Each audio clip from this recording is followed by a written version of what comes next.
So I've got to go into the library on the second floor and get a copy of Lockhart's book, and then go out into the grounds and find my way into the herbology greenhouse to get the severing charm.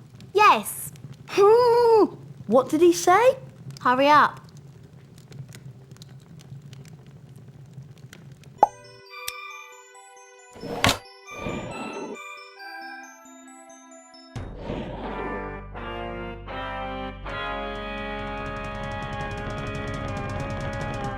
Movie licensed video games.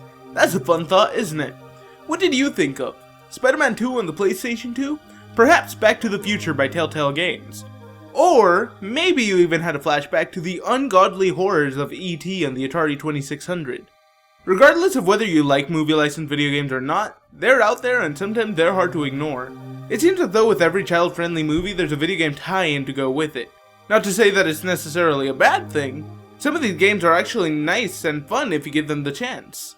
This game in particular, however, I have mixed feelings about in terms of revisiting it.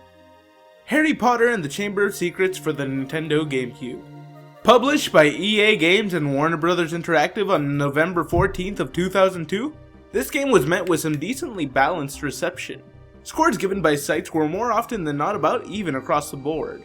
Anyone with an internet connection or even a magazine subscription would be able to make an educated purchase.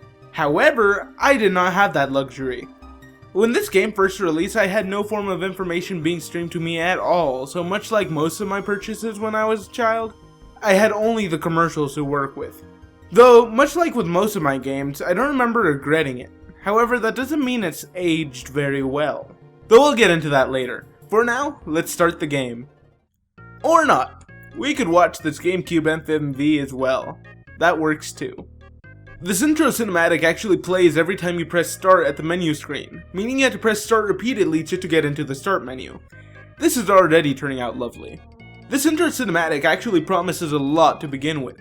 Some things I'm fairly sure never even happened in the game, such as Ron nearly falling into a lava pit, and Harry nearly being crushed by falling debris.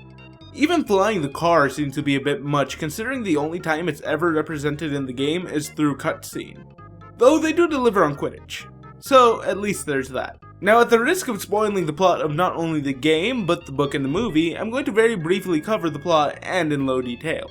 Even though I'm fairly sure I wouldn't be spoiling it for anybody, it's better safe than sorry. The game covers the basic plot that was introduced in the movie that was influenced by the book. It's Harry's second year of Hogwarts and things are beginning to go wrong. Beginning with a few petrified cats and some bloody writing on the wall, rumor goes around that the Chamber of Secrets had been reopened, therefore putting Harry in terrible danger. The plot revolves around Harry overcoming the threats relating to the Chamber of Secrets while still going through his school year at Hogwarts. Very low detail. Though I will say that the game does cover the topics covered in the movie well enough to keep me engaged with the plot, I wouldn't say it's outstanding by any means, though it's good enough for me. Plus, it's the early 2000s, so give them a bit of a break. There were more limitations for storytelling then. So, how's the gameplay? The gameplay isn't actually as bad as you would expect from a movie licensed video game. Though most of the objectives are fetch quests, it does provide a decent amount of variety within the level design to keep it interesting. Mainly with the puzzles introduced in the quests that are decently designed, though aren't going to have you stuck for very long. There are also other elements to this game such as Quidditch, dueling, and the stealth segments, and some of these segments are done quite well and help the experience. One of the things I enjoy about how the game plays is that Harry controls much like Link does from the Zelda franchise. His controls are fairly similar. He has a lock-on feature, sidestepping, 3 C buttons that he can use to equip spells and items. He has a first-person view, and to top it all off, he even auto-jumps. The A button also acts as its action command button. I would say that the similarities are pretty spot on. Now to say that he controls exactly like Link is a bit over the top. He's a lot heavier and clunkier than Link is, he moves slower, and overall is pretty poor when it comes to the platforming, which this game forces you to go through. Let's just say that there's a certain segment in one of the areas that isn't designed very well for young Potter. This control scheme for Harry works very well for him, as it's probably the best way to maneuver him throughout the open world of Hogwarts. And yes, you heard me correctly. Hogwarts is open world, and I love it. When revisiting this game, the aspect I was most excited for was being able to explore Hogwarts once again. The school is a lot more expansive than you would think it is. There's plenty of hidden secrets, hidden spells, and cards to collect. This just fuels my addiction to roaming Hogwarts as it is. Though it's also quite nice to have something to do in post-game. I think I should stop singing this game praises now because it does in fact have flaws and they do annoy me to an extent. First, I would like to talk about the dueling system in the game. Every now and then Harry will either have to duel another wizard from Hogwarts or a golem gargoyle thing. The way the system works is that someone, either yourself or the in-game NPC, casts the first spell and you start a virtual game of tennis until someone messes up and accidentally lets the ball hit them. That being said, the problem occurs with how repetitive this can not only seem, but how cheap it can be sometimes. When you get hit, you fall on your ass momentarily, dazed and confused. During this time, the enemy NPC can actually charge up another spell and shoot it at you to keep you pinned to the floor. Which is irritating because there's nothing you could do to even react/avoid this. Harry literally just sits there and takes it. This system is also annoying due to the fact that when you're fighting enemies, you always have some form of health you can lose. When facing a Hogwarts student, it's 5 hits and you're out. You've lost the duel and you must start over until you win. When facing a gargoyle, you have until your health bar depletes, and then you're out, and you have to start over until you win. The worst part about this system is how horribly cheap and out of control it can feel. Basically, the spell you shoot back and forth can either hit its target or it can miss. When your spell misses, it hits the floor and sends out a small shockwave that hits anyone standing too close. The problem with this is, Harry hardly ever misses if you're playing the game correctly. Therefore, the only person who has the potential to miss is the NPC, who misses their hits purposely. Essentially, in order to send their spell flying back towards them to potentially hit them, you need to be within range of the spell for it to hit your spell shield. Once it does that, you send it flying back to them by letting go of the spell. One of the things that frantically annoys me about this system is your field of depth. Sometimes when you're fighting, you need to be able to predict if the spell is going to hit you or not. This is difficult to do as sometimes the spell barely misses the range of your shield and hits the floor next to you, with a resulting shockwave hitting you. This also sets the NPC to start charging up their next spell before you could react, because to the NPC, they have missed you, and you're still standing, resulting in you taking 2 hits as opposed to the 1. This can get incredibly annoying fairly quickly. Expect to get tired of the dueling system because you go through it a lot, especially against gargoyles, the most reused mini-boss in the game. Besides that, I had only 2 other nitpicks, the game's platforming and the stealth segments. Though to be fair, I only had a real problem with the platforming in a certain area, so let's talk about the stealth segments. At certain points in the game, Harry had to endure a stealth segment. These portions of the game are by far my least favorite. Let me explain. Stealth segments rely heavily on vision, planning, and execution. This is what games such as Metal Gear Solid has taught us.